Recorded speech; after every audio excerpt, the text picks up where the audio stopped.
Hello all, this is Priyadashini here. இன்னைக்கான verbal ability classல நம்ம என்ன பார்க்க போறோம் அப்படின்னா CUET Central University Entrance Test 2022 question paperோட analysis தான் பார்க்க போறோம்.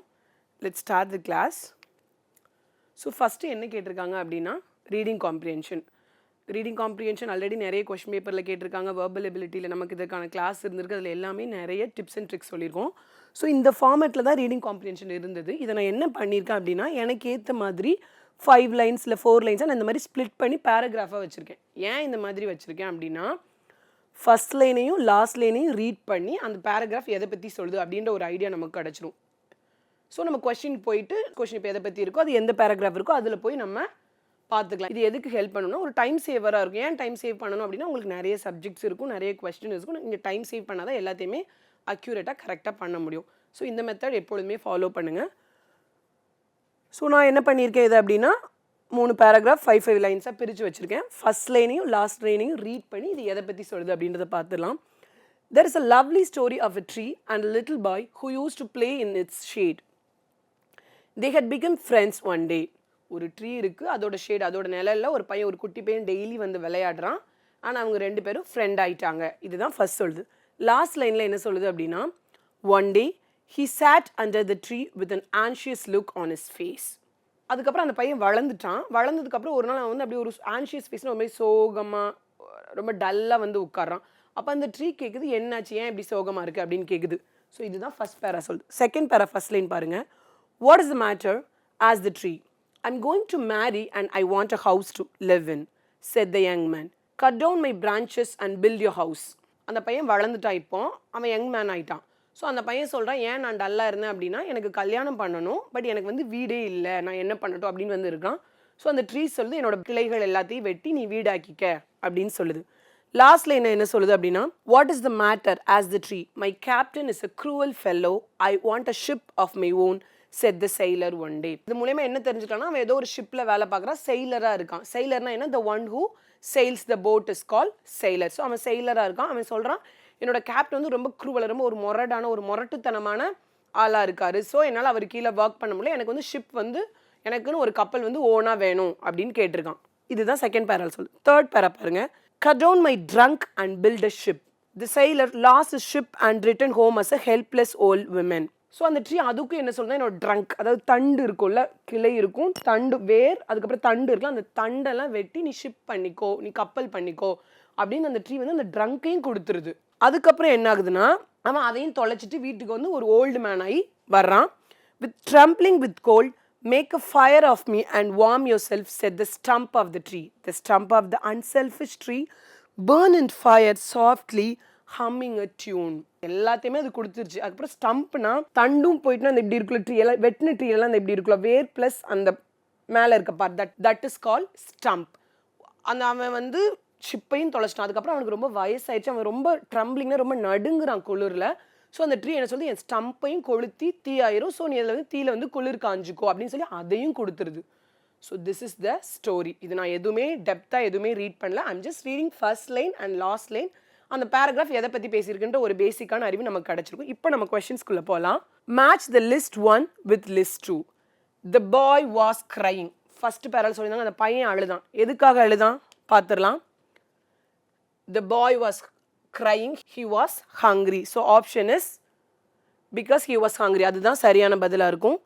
த யங் மேன் வாஸ் ஆன்ஷியஸ். அவன் ஏன் சோகமாக இருந்தான், ஏன்னா அவனுக்கு கல்யாணம் பண்ணணும், வீடு இல்லை அப்படின்றதுக்காக சோகமாக இருந்தான். So the answer is he wanted to marry and wanted a house of his own. அதுதான் இங்கே செகண்ட் ஒன்க்கு சரியான பதிலாக இருக்கும். Third question the sailor was worried. அந்த sailor ஆனதுக்கப்புறம் என்ன ரொம்ப டல்லாக இருந்தான். ஏன்னா அவன் கேப்டன் வந்து ரொம்ப க்ரூவலாக இருந்தான். he wanted a own ship. So answer is first one, wanted to own a ship of his own. Final one, the stump of the beautiful, kind and the selfish tree burn in the fire. அந்த லாஸ்ட்ல அந்த stump இருந்தால அதுவுமே எரிஞ்சிடுச்சு. எதுக்கு, அவனோட குளிர் காயறதுக்கு. So ஈஸியாக நான் எதுவுமே உள்ளே ரீட் பண்ணவே இல்லை. பேசிக்காக மேலோட்டமாக ரீட் பண்ணி இதுக்கு ஆன்சர் பண்ணிடலாம். இதனால தான் நான் அந்த மெத்தடை ஃபாலோ பண்ண சொல்ல. ஸ்ப்ளிட் பண்ணி பேராகிராஃப் ஆக்கி அந்த மெத்தடை யூஸ் பண்ணிங்கன்னா உங்களுக்கு ஈஸியாக இருக்கும் ஆன்சர் பண்ணுறதுக்கு. So answer is 2 is the right answer here. The 2 protagonists of the story are. Protagonist means hero of the story. Antagonist na villain.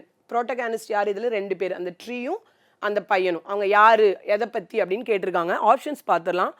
Both innocent and naive. Innocent அப்படி ரொம்ப வெகுலியா, நெய்வ்னாலும் அப்படி ரொம்ப வெகுலியா வெள்ளந்தியா இருப்பாங்கன்னு சொல்லுவாங்களா, அப்படி 2 பேர் இருந்தாங்களா? இல்லை. அந்த ட்ரீ ரொம்ப ஜெனரஸாக இருந்தது. Whereas the boy is very செல்ஃபிஷ்ல. ஸோ ஃபர்ஸ்ட் ஒன் வராது. Second one is intelligent and other one is fool. ஒருத்தர் அறிவாளியாகவும் ஒருத்தர் முட்டாளுமாக இருந்தாங்க. இல்லை, அந்த பையன் வெரி கன்னிங், ரொம்ப செல்ஃபிஷாக தான் இருந்தாங்க, ஃபூலாலாம் கிடையாது. ஸோ செகண்ட் ஒன்றுமே வராது. Both Canning and selfish. அந்த பையன் செல்ஃபிஷ் கன்னிங்காக தான், பட் ட்ரீ அப்படி இருந்ததா? இல்லை. ஸோ தேர்ட் ஒன்றுமே வராது. ஃபைனல் ஒன் பாருங்க. One of them is demanding and greedy, the other is generous, sensitive and supportive. Greedy அப்படின்னா பேராசை பிடிச்சது அப்படின்னு அர்த்தம். ஸோ ஒருத்தர் வந்து ரொம்ப பேராசை பிடிச்சி ரொம்ப செல்ஃபிஷாக சுயநலமாக இருந்தால், இன்னொன்று வந்து ரொம்ப சென்சிட்டிவாக கைண்டாக ரொம்ப பாசமாக இருந்தாங்க. ட்ரீ அப்படி தானே இருந்தது. So fourth one is the right answer here. Next question. How would you define the relationship that the story illustrates? Select the correct answer from the following options. Illustrates அப்படின்னா இந்த ரிலேஷன்ஷிப் பற்றி அந்த story என்னத்தை விளக்குகிறது it's call illustrates. எதை சொல்லுது அப்படின்னு கேட்டிருக்காங்க. ஆப்ஷன்ஸ் பார்த்துலாம். It was a mutual symbiotic relationship. Symbiotic ரிலேஷன்ஷிப்னா ரொம்ப க்ளோஸான ஒரு லாங் டேர்மான ரிலேஷன்ஷிப் இவங்க 2 பேருக்கு இருந்ததா? ட்ரீ தான் கொடுத்துட்டே இருந்தது, வேற அந்த பையன் கொடுக்கவே இல்லை, அவன் ரொம்ப செல்ஃபிஷாக இருந்தான். ஸோ ஃபர்ஸ்ட் ஒன் வராது. Second one, it was a relationship based on deceit and treachery. Deceit அப்படின்னா என்னன்னா டிஸ்ஆனஸ்டி, வேற ட்ரெச்சரி அப்படின்றது என்னன்னா ஒருத்தர் நம்பி ஏமாத்துறது. அதை பற்றின ரிலேஷன்ஷிப்பாக அது இருந்ததா? இல்லை. ஸோ இதுவுமே வராது. It was a one-sided relationship where the tree loved, cared for and supported the boy till its end. ரிலேஷன்ஷிப்னா என்ன? 2 பேரும் பாசமாக இருக்குது. எனி கைண்ட் ஆஃப் ரிலேஷன்ஷிப்பாக இருக்கலாம். உங்கள் அம்மா அப்பா ரிலேஷன்ஷிப்பாக இருக்கலாம், இல்லை உங்கள் அம்மாவுக்கும் உங்களுக்குமான ரிலேஷன்ஷிப்பாக இருக்கலாம். 2 பேருமே மரியாதை கொடுக்கணும், 2 பேருமே அன்பாக இருக்கணும். அதுதான் இட்ஸ் கால்ட் ரிலேஷன்ஷிப். இதில் என்ன சொல்லியிருக்கணும்? இது ஒரு one sided relationship which is true. அந்த ட்ரீ மட்டும் தானே ரொம்ப பாசமாக கேரிங்காக எல்லாத்தையும் கொடுத்துட்டு இருந்தது, வேற அந்த பையன் ரொம்ப செல்ஃபிஷாக இருந்தான். ஸோ இங்கே ஆப்ஷன் 3 தான் கரெக்டான ஆன்சராக இருக்கும். It was a disguised enmity. அது வந்து ஒரு பகையை சொல்கிற மாதிரியான ரிலேஷன்ஷிப்பாக இருந்ததா? இல்லை. ஸோ இதுவுமே வராது. Next question. From the given options, select the pair of words which carries the same relationship to the given pair of words. Respect, regard. நீங்கள் காஞ்சிபுரம் கேம்ப்லேயே ஒரு அனாலஜி அப்படின்ற ஒரு வேர்டை கேட்டிருப்பீங்க. அனாலஜி அப்படின்றது என்ன அப்படின்னா, எக்ஸ்பிளனேஷன் பார்த்துடலாம். An analogy is a comparison between two things that are similar in some way, often used to explain a concept by relating it to something more familiar. 2 concept கொடுத்துருவாங்க, அது எதா வேணாலும் இருக்கலாம், மீனிங்காக இருக்கலாம், ஆப்போசிட் இருக்கலாம், என்னவா வேணாலும் இருக்கலாம். அந்த 2க்கும் ஒரு ரிலேஷன்ஷிப் இருக்கு. அந்த ரிலேஷன்ஷிப் என்ன அப்படின்னு கண்டுபிடிச்சு அது எந்த மாதிரியான ஆப்ஷன்ஸில் வருது அப்படின்னு கனெக்ட் பண்ணுறது தான் அனாலஜி. இதுதான் ஒரு பேசிக் டெஃபினிஷன் ஆஃப் அனாலஜி. இப்போ நம்ம கொஸ்டின்ஸ்க்கு போயிடலாம். Respect, regard. ரெஸ்பெக்ட்னா என்ன? மரியாதை. ரிகார்ட்னா என்ன? கன்வே மை ரிகார்ட், என்னோட வாழ்த்து தெரிவிச்சிரு அப்படின்னு சொல்லுவாங்க. ரிகார்ட்னா வாழ்த்துக்கள். ரெஸ்பெக்ட்னா என்னது? மரியாதை. ரிகார்ட்னா வாழ்த்துக்கள். இதுதான் இங்கே சொல்லியிருக்காங்க. ஆப்ஷன்ஸ்க்கான மீனிங் பார்த்துடலாம். Strain means a mark or blemish. Strain அப்படின்னா என்ன? கரைன்னு சொல்லுவோம்ல, கரை படிஞ்சிச்சுன்னு சொல்லுவோம். So that is call strain. Spotless means completely clean or without marks. ரெஸ்பெக்ட்டுக்கும் ரிகார்டுக்கும் கிட்டத்தட்ட சினன மாதிரி தானே இருக்குது. ரெஸ்பெக்ட்ன்றது மரியாதை, வேறஸ் ரிகார்ட்றது வாழ்த்து. கிட்டத்தட்ட சினான மாதிரி தான் இருக்குது. நாட் எக்ஸாக்ட்லி, பட் கிட்டத்தட்ட சினான மாதிரி தான் இருக்குது. பட் இங்கே பாருங்களேன், ஸ்டெயின்ன்றது கரை, ஸ்பாட்லெஸ் அப்படின்றது கரை இல்லாமல் இருக்கிறது. ஸோ ஆன்டோனியம். ஸோ சம்மந்தம் இல்லாத மாதிரி தான் இருக்குது. பட் நெக்ஸ்ட்டும் பார்த்துடலாம். Ruin means to destroy or damage something. ரூயின்னா என்ன? அழிச்சிருது. எல்லாத்தையும் ரூயின் பண்ணிட்டான் அப்படின்னா அழிச்சிட்டான்னு சொல்லுவாங்க. That is call ruin. Repair means to fix or restore something. டிவியை ரிப்பேர் பண்ணினா என்ன? ஃபிக்ஸ் பண்ணிடு அப்படின்னு சொல்ல. That is call repair. இதுவுமே எதுவும் சம்மந்தம் இல்லாத மாதிரி தான் இருக்குது. நெக்ஸ்ட் பார்க்கலாம். Detest means to strongly dislike something. I detest lazy people. எனக்கு சோம்பேறியாக இருக்க ஒருத்தரையோ இல்லை ஒரு விஷயத்தையோ பிடிக்காம இருக்கிறது இட்ஸ் கால் டிட்டஸ்ட். நெக்ஸ்ட் டெஸ்பைட்னா என்ன? இன்ஸ்பைட்டுக்கு பதிலாக இன்ஸ்பைட்டுக்கு பதிலாக நம்ம டெஸ்பைட் யூஸ் பண்ணலாம். பதிலாக அப்படின்ற இடத்துல நம்ம டெஸ்பைட் யூஸ் பண்ணலாம். ஸோ இதுவுமே வர மாதிரி இல்லை. ஆப்ஷன் 3 பார்த்துலாம். Regret means feeling sad or remorseful about something. நான் அந்த தப்பு பண்ணதுக்கு ரெக்ரெட் பண்ணுறேன் அப்படின்னா நான் அதை ஏன் பண்ணேன்னு ஃபீல் பண்ணுறேன் அப்படின்னு சொல்ல. That is called regret. Rejoice means to feel great joy or happiness. ரிஜாய்ஸ்னா ரொம்ப ஹாப்பியாக ஜாலியாக இருக்கிறது. இதுவுமே கிட்டத்தட்ட ஆண்டனியம் மாதிரி தான் இருக்குது. ஸோ என்ன அப்படி ஆப்ஷன் அப்படின்றத நம்ம பார்க்கலாம் இருங்க. எல்லாமே ஒரு ஆண்டனியம் சம்மந்தமாக தான் இருக்குது. வேற ரெஸ்பெக்ட் டு ரிகார்டு கிட்டத்தட்ட மீனிங் மாதிரி இருக்குது. It's a tricky question but anyhow you have to find an answer. ஏதோ ஒரு ஆன்சர் நீங்கள் சூஸ் பண்ணி தான் ஆகணும். ஸோ அது என்ன அப்படின்னு பார்க்கலாம். ரெஸ்பெக்ட் ரிகார்ட் ஒரு எமோஷன்ஸ் மாதிரி இருக்குல்ல, ஸோ அந்த கான்செப்டில் பார்க்கலாம். அப்படி பார்த்தா ஸ்டெயின் ஸ்பாட்லெஸ் அப்படின்றது சம்மந்தமே இல்லை எமோஷன்ஸ்க்கு, ஸோ விட்டுறலாம். ரூன் ரிப்பேர் அதுவும் வராது, ஸோ விட்டுறலாம். டிட்டெஸ்ட் வரும், இட்ஸ் எ ஃபீலிங், பட் டிஸ்பைட்ன்றது வராது, ஸோ இது வரதுக்கு வாய்ப்பு இல்லை. ரெக்ரெட் அண்ட் ரிஜாய்ஸ், ரெக்ரெட்னா என்ன, ஒன்று நோக்கி வருத்தப்படுது, ரிஜாய்ஸ்னா ஹாப்பியாக இருக்கிறது, ஸோ எமோஷன் வருது. ஸோ இதுதான் இங்கே சரியான பதிலாக இருக்கும். அங்கே இருக்க கான்செப்ட் ஏதோ நிறைய டிஸ்சிமிலாரிட்டி இருந்தாலும் ஏதோ ஒரு சிமிலாரிட்டி இருக்கும், அதை கண்டுபிடிச்சி நீ கரெக்டான ஆன்சரை ஃபைண்ட் அவுட் பண்ணும். Next question, from the given options select the pair of words which carries the same relationship to the given pair of words.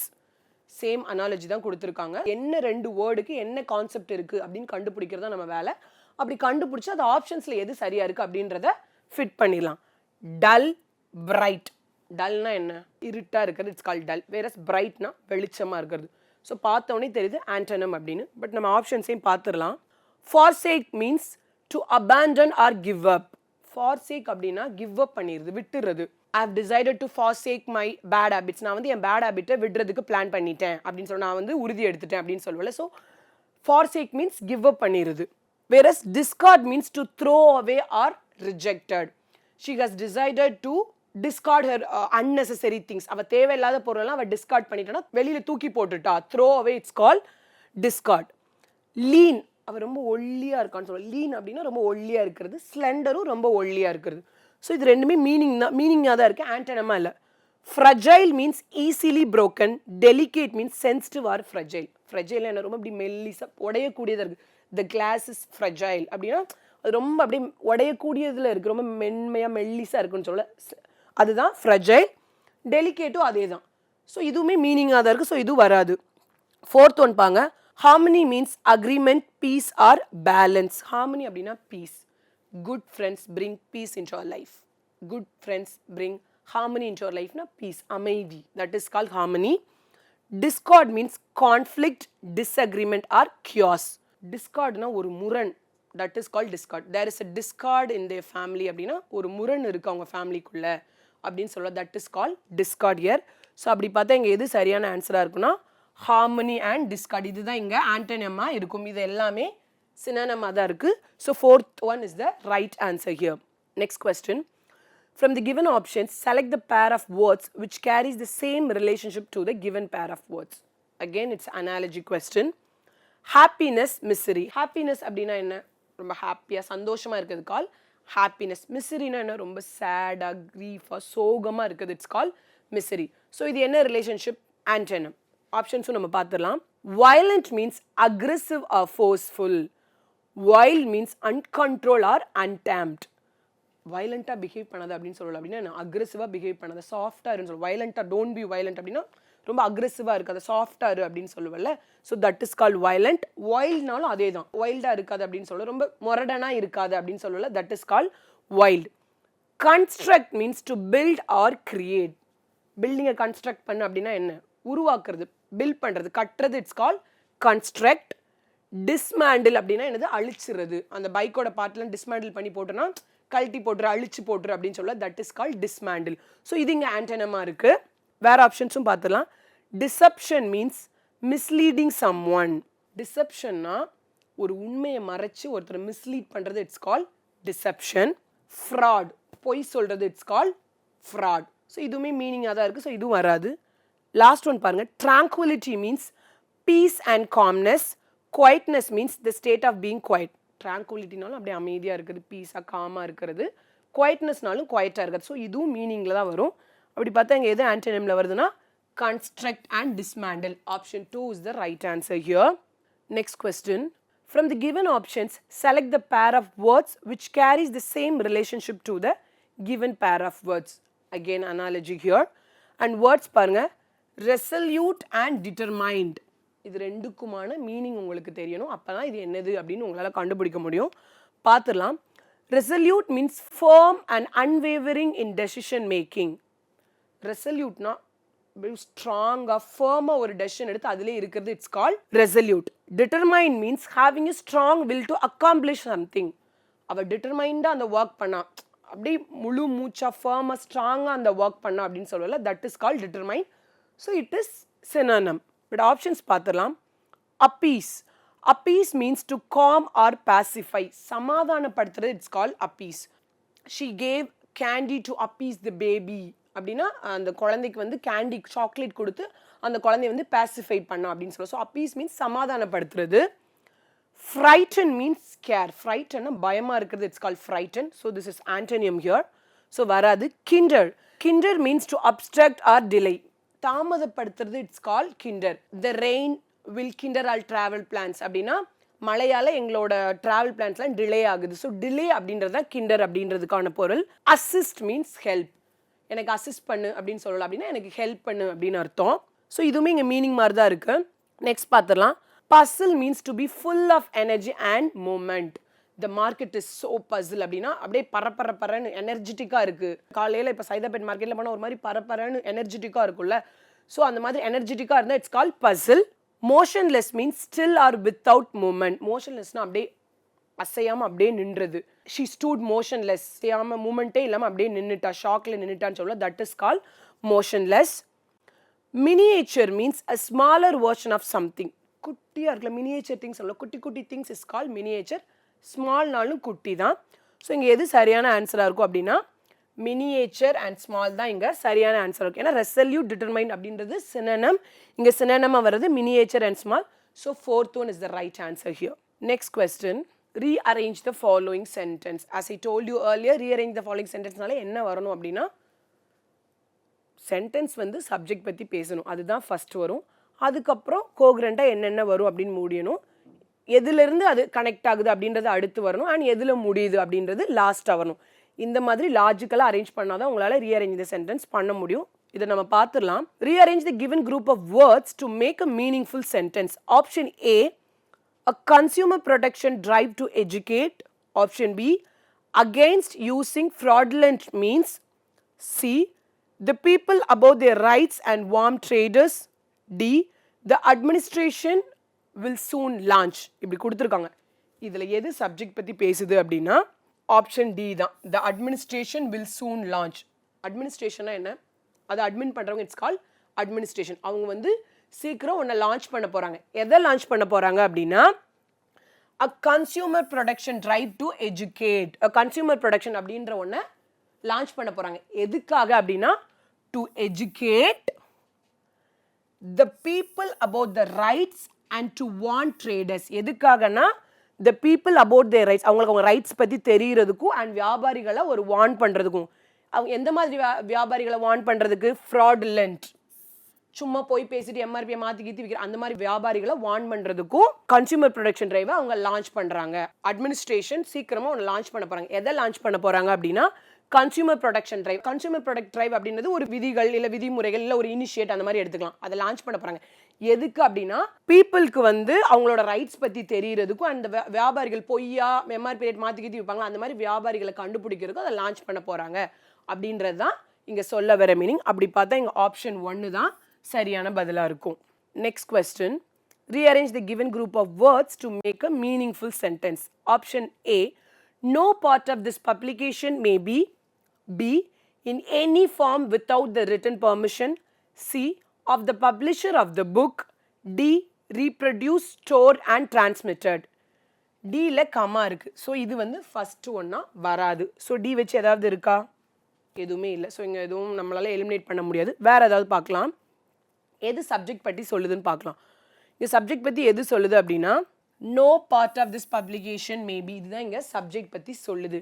நீங்கள் நோ பார்த்த உடனே இது வந்து ஸ்டார்டிங் ஆஃப் த சென்டென்ஸாக இருக்காது அப்படின்ற ஒரு முடிவுக்குலாம் வரக்கூடாது. இது வரும். நீங்கள் எப்பொழுதுமே ஒரு ரீட் பண்ணி லாஜிக்கலாக அரேஞ்ச் பண்ணி மீனிங் பார்த்து எழுதுங்க. எது வேணாலும் ஸ்டார்டிங்கில் வரலாம். ஸோ இதுதான் இங்கே சப்ஜெக்ட் பற்றி பேசு. No part of this publication may be.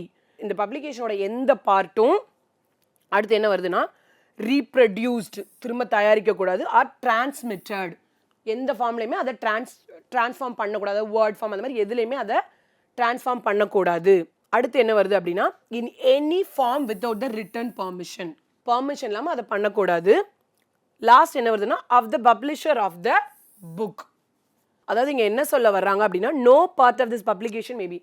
இதில் வர அதாவது இந்த பப்ளிகேஷனில் வர எதையுமே யாருமே திரும்ப தயாரிக்கக்கூடாது. அண்ட் மொழி டு மொழி டிரான்ஸ்லேட் பண்ணுவாங்க, அந்த மாதிரி டிரான்ஸ்லேட்டும் பண்ணக்கூடாது. இப்போ சில புக் இங்கிலீஷில் இருக்கும், அதை தமிழில் டிரான்ஸ்லேட் பண்ணுவாங்க, தமிழில் இருக்க புக்கு இங்கிலீஷில் டிரான்ஸ்லேட் பண்ணுவாங்க, அந்த மாதிரிலாம் எதுவுமே டிரான்ஸ்லேட்டும் பண்ணக்கூடாது. ஒரிஜினல் ஆத்தர் பர்மிஷன் இல்லாமல் இது எதுவுமே பண்ணக்கூடாது அப்படின்றத இங்கே சொல்ல வர மீனிங். அப்படி பார்த்தா இங்கே ஆப்ஷன் 3 தான் சரியான பதிலாக இருக்கும். Next question, rearrange the given group of words to make a meaningful sentence. Option A, then the world will avert all future wars. Avert அப்படின்றது என்ன அப்படின்னா தவிர்க்கிறது, it's called avert. And agree to obey all the laws if all the nations work together for the common good of mankind. So இதுதான் இங்கே கொடுத்துருக்குது. and agree to obey all the laws. இது வந்து ஒரு சென்டென்ஸோட ஸ்டார்டிங்காக இருக்க வாய்ப்பு இல்லை. ஸோ ஈஸியாக இதை நீங்கள் எலிமினேட் பண்ணிடலாம். அண்ட் இங்கே எது சப்ஜெக்ட் பற்றி பேசுது அப்படின்னா ஆப்ஷன் சி தான் சப்ஜெக்ட் பற்றி பேசுது. If all the nations work together, எல்லா நேஷனுமே நம்ம ஒன்றா கோஆப்ரேட் பண்ணி ஒர்க் பண்ணால் for the common good of mankind, நம்ம ஒற்றுமையாக இருக்கிறதுக்காக நம்ம எல்லா நேஷன்ஸும் சேர்ந்து வேலை பார்த்தா, and agree to obey all the laws, எல்லா ரூல்ஸையும் ஃபாலோ பண்ணால், then the world will afford all future wars, நம்ம வந்து ஃபியூச்சரில் வர்ற வார்ஸ் எல்லாம் தவிர்த்துடலாம் அப்படின்னு சொல்கிறாங்க. அதாவது இங்கே என்ன சொல்ல வர்றாங்கன்னா எல்லா நேஷன்ஸும் ஒன்றா சேர்ந்து ஒழுங்காக கோஆப்ரேட் பண்ணி ஒர்க் பண்ணி லாஸ் எல்லாம் ஃபாலோ பண்ணால் நம்ம ஃப்யூச்சரில் வார் அந்த மாதிரி போர் அந்த மாதிரி இருக்கலாம், அதெல்லாம் இல்லாமல் தவிர்த்துடலாம் அப்படின்றத இங்கே சொல்ல வர மீனிங். அப்படி பார்த்தா எங்கள் ஆப்ஷன் 3 தான் சரியான பதிலாக இருக்கும். Next question, rearrange the given group of words to make a meaningful sentence. Again rearrange the sentence தான். ஆப்ஷன்ஸ் பார்த்துடலாம். A, for the vehicles carrying food items, this is not food, this is food. Next, the center has made it mandatory, C, to display all details on the D, windshield and the rear screen. rear அப்படின்றது என்னன்னா பின்னாடி அப்படின்றது அர்த்தம். So இதில் எது subject பற்றி பேசுது அப்படின்னா the center has made it mandatory. அந்த சென்டர் வந்து ஒன்று வந்து மேண்டேட்ரி பண்ணிட்டாங்க, ஒன்று வந்து கண்டிப்பாக பண்ணணும்னு சொல்லிட்டாங்க. எதை சொல்லியிருக்காங்க அப்படின்னா for the vehicles carrying the food items, எந்த வெஹிக்கிள்லாம் ஃபுட் ஐட்டம்கிட்ட கேரி பண்ணிட்டு போகுதோ அவங்கெல்லாம் to display all the details, display பண்ணணும் எல்லா டீட்டெயில்ஸையும். எதில் டிஸ்பிளே பண்ணணும் அப்படின்னா windshield and the rare screen, காரில் விண்ட்ஷீல்டுக்குள்ள அதில் வந்து டிஸ்பிளே பண்ணணும் அப்படின்னு சொல்லியிருக்காங்க. அப்படி பார்த்தா இங்கே ஆப்ஷன் 4 தான் சரியான பதிலாக இருக்கும். Next question, from the given options select the one which is similar in meaning to the given word nourish. Nourish அப்படின்ற வேர்டுக்கு எது சிமிலராக இருக்கும் அப்படின்னு கேட்டிருக்காங்க, which is synonyms here. But first நமக்கு நரிஷ் அப்படின்னா என்னன்னு தெரியணும். ஸோ பார்த்துடலாம். The word nourish means to provide with food or other substances necessary for growth, health and good conditions. நரிஷ்ன்றது என்ன, எல்லா ஃபுட்டு எல்லாமே கொடுத்து பாடியை ஹெல்த்தியாக வச்சுப்போம்ல, that is call nourish. It is closely related to nurture, which means to care for and encourage the growth or development of someone or something. நர்ச்சர்னால அதான் தேவையான food எல்லா சப்ஸ்டான்ஸ் எல்லாத்தையும் கொடுத்து ஊட்டச்சத்தாக வளர்ப்போன்னு சொல்லுவாள். இந்த நரிஷ், நர்ச்சர் இதெல்லாம் நம்ம குழந்தை வளர்ப்பில் யூஸ் பண்ணுற terms. So more or it is similar. ஏன் மற்ற ஆப்ஷன்ஸ்லாம் இல்லை அப்படின்றதையும் பார்த்துடலாம். Healthy food helps to nourish the body and mind. Healthy food தான் நம்ம பாடி மைண்ட் நல்லா இருக்க தேவைப்படுற ஒன்று அப்படின்னு சொல்கிறாங்க. செகண்ட் பாருங்க, parents nurture there children with love and care. Parents வந்து குழந்தைங்களுக்கு கொடுத்து வளர்க்கணும். எதை கொடுத்து வளர்க்கணும் அப்படின்னா லவ், பாசமும் அன்பையும் கொடுத்து வளர்க்கணும். So nourish and nurture both words are similar to each other, which means ஊட்டச்சத்து அப்படின்னு சொல்லுவல, that is call nourish and nurture.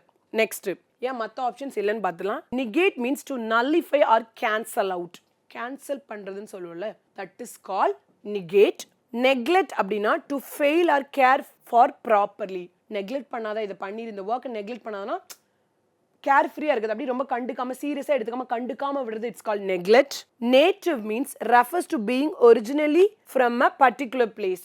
எங்கள் நேட்டிவ் திருநெல்வேலி, எங்கள் நேட்டிவ் சங்கரன் கோவில் அப்படியெல்லாம் சொல்லுவாள். அதாவது நான் என்னோட முன்னோர்கள் எல்லாமே பிறந்து வளர்ந்த ஊர், it's call native, which is completely different from nurture and nourish. So இது மூணுமே வராது. சரியான ஆன்சர் என்னவா இருக்கும் அப்படின்னா நர்ச்சர் அப்படின்றது தான் சரியான ஆன்சராக இருக்கும். Next question, from the given options select the one which is similar meaning to the given word listless. listless அப்படின்றதுக்கான மீனிங் கேட்டிருக்காங்க, என்னன்னு பார்த்துடலாம். The word listless means lagging energy, enthusiasm or motivation.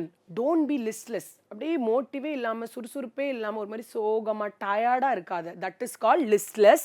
Example பாருங்க, she felt listless after a long day at work and just wanted to lie on the couch. அவளுக்கு வந்து அப்படியே ரொம்ப டயர்டாக ஃபீல் பண்ணா. ஏன்னா அவள் ரொம்ப நேரம் வேலை பார்த்தா அவளுக்கு வந்து அவள் பெட்டில் அப்படியே படுத்து கிடக்கணும் போல இருந்தது. அதுதான் இங்கே சொல்வது. So listless means very tired, பிரிஸ்காக இல்லாமல் ரொம்ப சோகமாக டயர்டாக இருக்குது. It's call listless. மற்ற ஆப்ஷன்ஸ் பார்த்துடலாம். lethargic, this means sluggish, tired or lagging energy, which is similar meaning of listless. lethargic அப்படின்னா அதே தான். lethargic அந்த ஒர்க் பண்ணாத அப்படின்னு சொல்லுவல, கரெக்டாக பண்ணி சீரியஸாக இல்லாமல் ரொம்ப கேர்ஃப்ரீயாக இருப்போம்ல, தட் இஸ் கால் lethargic. ஏன் மற்ற ஆப்ஷன்ஸ் இல்லைன்னு பார்த்துடலாம். lively, he is a lively person அப்படின்னு சொல்லலாம். அப்படின்னா என்ன, ஒரு enthusiastic-ஆ ரொம்ப சிரிச்சுட்டே பிரிஸ்காக இருப்பல, that is call lively. this means full of energy and enthusiasm, which is the opposite of listless. So லைவ்லினா ஆல்ரெடி சொல்லிட்டேன். பிரிஸ்க்னாலும் அவன் ஒரு பிரிஸ்கான ஸ்டூடெண்ட் அப்படின்னு சொல்லலை. பிரிஸ்க்னா என்ன, ரொம்ப அறிவாக சுறுசுறுப்பாக இருக்கவங்க, இட்ஸ் கால் பிரிஸ்க். ஸோ அதுக்கும் லிஸ்ட்லெஸ்க்கும் சம்மந்தமே கிடையாது. எந்தூசியாஸ்டிக்னா என்ன, ரொம்ப ஆர்வமாக இருப்பாங்களா, அவங்க தான் எந்தூசியாஸ்டிக். அதுக்குமே லிஸ்ட்லெஸ்க்கும் சம்மந்தமே இல்லை. ஸோ சரியான ஆன்சர் இங்கே என்னவா இருக்கும் அப்படின்னா lethargic அப்படின்றதான் இங்கே சரியான ஆன்சராக இருக்கும். Next question. From the given options, select the one which is similar in meaning to the given word sophisticated. Pronunciation is sophisticated. இந்த sophisticated அப்படின்ற வார்த்தைக்கு 3 மீனிங் இருக்குது. அண்ட் சென்டென்ஸ் பொறுத்து அது மாறும். 3 மீனிங்குமே நம்ம பார்த்துடலாம். She gave a sophisticated speech that impressed the audience. அவ வந்து ஒரு சஃபிஸ்டிகேட்டடான ஸ்பீச் கொடுத்துட்டானா, ஒரு இன்டெலிஜென்ட்டான, ஒரு அனுபவம்ல ஒரு எக்ஸ்பீரியன்ஸான ஸ்பீச்சை கொடுத்துட்டா. ஸோ இந்த இடத்துல சஃபிஸ்டிகேட்டட் அப்படின்றது அறிவாக இருக்கிறது, இல்லைனா அனுபவமாக இருக்கிறது அப்படின்றதுக்கான பொருள்படும். செகண்ட் எக்ஸாம்பிள் பாருங்க. The restaurant had a sophisticated atmosphere with elegant decor. இந்த இடத்துல அந்த ரெஸ்டாரண்ட் வந்து அட்மாஸ்பியர் செம்மையாக இருந்தது, அப்படியே லக்ஸூரியஸாக இருந்ததுன்னு சொல்வல. இந்த இடத்துல சஃபிஸ்டிகேட்டட் அப்படின்றதுக்கான மீனிங் என்னன்னா ஸ்டைலிஷ் ஆர் ஃபைண்ட் அப்படின்றதா இந்த இடத்துல சஃபிஸ்டிகேட்டட்கான மீனிங். தேர்ட் ஒன் பாருங்க. The new software is very sophisticated with advanced future. அந்த சாஃப்ட்வேர் வந்து ரொம்ப சஃபிஸ்டிகேட்டாக இருக்குன்னா அது ரொம்ப வெல் டெவலப்டாக இருக்குது அப்படின்றது தான் அர்த்தம். ஸோ இந்த இடத்துல சஃபிஸ்டிகேட்டட் அப்படின்றதுக்கான மீனிங் ஹைலி டெவலப்டு. ஸோ இந்த சஃபிஸ்டிகேட்டட்ன்ற வேர்டு சென்டென்ஸ் பொறுத்து மாறும் அப்படின்றது நீங்கள் தெரிஞ்சுக்கணும். இந்த இடத்துல சஃபிஸ்டிகேட்டட் அப்படின்றதுக்கு எக்ஸ்பீரியன்ஸ்ட் அப்படின்றது தான் சரியான பொருள். ஏன் மற்ற இல்லைன்னு பார்த்தல. ஈஸினா என்ன, ரொம்ப சிம்பிளாக இருக்கிறது, ஸோ வராது. சிம்பிள், ஸோ அதுவுமே வராது. நெய்வ் அப்படின்னா என்ன, ரொம்ப இன்னசென்ட்டாக இருக்கிறது, ஸோ அதுவுமே வராது. எக்ஸ்பீரியன்ஸ்ட் அப்படின்றத இங்கே சரியான பொருளாக இருக்கும். Next question. From the given options, select the one which is similar in meaning to the given word lament. Lament அப்படின்னா என்ன அப்படின்னு பார்த்துடலாம். The word lament means to express sorrow, grief or regret. Lamentனா என்னன்னா சோகமா, ஒன்றை நோக்கியோ இல்லை ஒருவரை நோக்கியோ ரொம்ப சோகமா சோர்ந்து போய் ரொம்ப பேடாக இருக்கிறது, it's call lament. The student lamented having too much homework. ஸ்டூடெண்ட்லாம் ரொம்ப சோகமாக இருந்தாங்க. ஏன் அப்படின்னா அவங்களுக்கு நிறைய ஹோம்ஒர்க் இருந்தது, அதனால அவங்க ரொம்ப சோகமாக இருந்தாங்க அப்படின்றது தான் இந்த சென்டென்ஸ்க்கான மீனிங். கரெக்ட் ஆன்சர் இஸ் மோன். ஒன்றை நோக்கி இல்லை ஒருவரை நோக்கி ரொம்ப சோகமாக சேடாக இருக்கிறது, it's call Mon. They mourned the death of their beloved pet. அவங்க அன்பான ஏதோ நாய்க்குட்டியோ பூனையோ ஏதோ வளர்த்தாங்க, அது இறந்துருச்சு. They felt very mourn அப்படின்னா என்னன்னா ரொம்ப சோகமாக இருந்தாங்க. ஸோ மோன் அப்படின்றத எங்கே சரியான பதிலாக இருக்கும். ஏன் மற்ற ஆப்ஷன்ஸ் இல்லைன்னு பார்த்துடலாம். கம்ப்ளைண்ட் அப்படின்னா என்ன, புகார் தெரிவிக்கிறது, ஸோ இதுவுமே வராது. கன்சோல் அப்படின்றது என்ன, அவளை கன்சோல் பண்ண, அழுதுகிட்டே இருக்க அவளை கன்சோல் பண்ண பாசிஃபை, சமாதானப்படுத்துறது, ஸோ அதுவும் இங்கே வராது. செலிப்ரேட், செலிப்ரேட்டுக்கும் லேமெண்ட்க்கும் சம்மந்தமே கிடையாது. செலிப்ரேட்னா என்ன, கொண்டாடுறது, which is nowhere connected to lament, so இதுவுமே இங்கே வராது. ஸோ லேமெண்ட் அப்படின்றதுக்கு மோன் அப்படின்றது தான் சரியான பதிலாக இருக்கும். Next question. From the given options, select the correctly spelt word. Options கொடுத்துருவாங்க, அதில் எந்த வேர்ட் கரெக்டான ஸ்பெல்லிங் அப்படின்றத நீ கண்டுபிடிக்கணும். இதுக்கெலாம் கொஞ்சம் ரூல்ஸ் இருக்குது, பட் அதை தாண்டி நீங்கள் நிறைய வெக்காபுலரிஸ் படித்து அதோட ஸ்பெல்லிங் படித்தா தான் உங்களால் இதெல்லாமே அட்டன் பண்ண முடியும். ஸோ இங்கே எது சரியான ஸ்பெல்லிங்காக இருக்கும் அப்படின்னா டிட்டாரிரேட், DETERIORATE, டிட்டாரிரேட் அப்படின்றது தான் இங்கே சரியான ஸ்பெல்லிங். அதுக்கான மீனிங் என்னென்னா மோசமாக இருக்குது. Deteriorate means to become worse over time. ரொம்ப மோசமாக இருக்குது, it's call deteriorate. His health began to deteriorate after the accident. அந்த விபத்துக்கு அப்புறம் அவன் ஹெல்த் வந்து ரொம்ப மோசமாயிடுச்சு. அந்த இடத்துல you can use the term deteriorate and spelling கரெக்டாக பார்த்து வச்சுக்கோங்க. Next question. From the given option, select the correctly spelt word. Pneumonia. இங்கே வந்து P வந்து silent. ஸோ pneumonia அப்படின்னா இதை ப்ரொனவுன்ஸ் பண்ணணும். நிமோனியா அப்படின்றது என்ன அப்படின்னா is a lung infection that causes inflammation in air sacs making it difficult to breathe. இது வந்து நுரையீரல் சம்பந்தப்பட்ட ஒரு நோய். அதில் இருக்க ஒரு இன்ஃப்ளமேஷன்னா நிமோனியா அப்படின்றது. இது வந்துட்டு அவங்களால ப்ரீத் பண்ண முடியாது, அவ்வளோதான். The doctor diagnosed him with pneumonia after he had a high fever and trouble breathing. Doctor வந்து அவனுக்கு டயக்னோஸ் பண்ணிட்டாங்க. அவனுக்கு ரொம்ப ஃபீவரும் அவனுக்கு மூச்சு விடாமல் இருந்ததுனால அவனுக்கு நிமோனியா இருக்குன்னு டாக்டர் வந்து கண்டுபிடிச்சிட்டாங்க அப்படின்றத இந்த சென்டென்ஸ்க்கான meaning. Next question. From the given options, select the correctly spelled word emergency. EMERGENCY. Emergency அப்படின்னா என்ன? அவசரம். எமர்ஜென்சினா என்ன? அவசரம் அப்படின்றத அர்த்தம். இதுதான் இங்கே சரியான spelling. Next. From the given options, select the correctly spelled word. Bureaucrat. Pronunciation is bureaucrat. Bureaucrat அப்படின்றது என்னன்னா the person who is obsessed with rules and regulations. ஒரு கவர்மெண்ட் அஃபிஷியல் யாரோ ஒருத்தர் ரொம்ப அப்படியே அப்சஸ்டாக இருப்பாங்க ரூல்ஸ் அண்ட் ரெகுலேஷன்ஸில். இதை பண்ண மாட்டேன், நான் அந்த ரூல்ஸ் என்ன இருக்கோ அது அப்படியே தான் நான் பண்ணுவேன், அதை விட்டு எதுவுமே பண்ண மாட்டேன் அப்படின்னு சொல்லுவாங்களே, those people are called bureaucrat. The word bureaucrat refers to an official in a government or administrative organization, typically someone who follows rules and procedures rigidly. ரிஜிட்லினா அப்படியே தீவிரமாக ஃபாலோ பண்ணுவாங்களே, that is called rigidly. The bureaucrat processed my paperwork very slowly. அந்த bureaucrat வந்து அவர் அந்த rules and regulation follow பண்ண அவர் வந்து என்னோட paper work வந்து ரொம்ப ஸ்லோவாக ப்ரொசீட் பண்ணார் அப்படின்றது தான் இங்கே இதற்கான மீனிங். ஸோ இன்றைக்கி நம்ம என்னெல்லாம் பார்த்துருக்கோம்னா reading comprehension, analogy, spelling, meanings இது எல்லாமே பார்த்துருக்கோம். நிறைய வேர்ட்ஸ் புதுசாக கற்றுருக்கோம். இந்த வேர்ட்ஸை எல்லாமே நோட்டில் எழுதி நீங்கள் டே டு டே லைஃப்பில் யூஸ் பண்ணுங்கள். ஸ்பெல்லிங் எல்லாமே ஸ்பெல்லிங்கை படித்து பாருங்கள். அப்போ தான் உங்களுக்கு எக்ஸாம் எழுதுறதுக்கு ஈஸியாக இருக்கும். நம்ம அடுத்த கிளாஸில் மீட் பண்ணலாம். Thank you so much.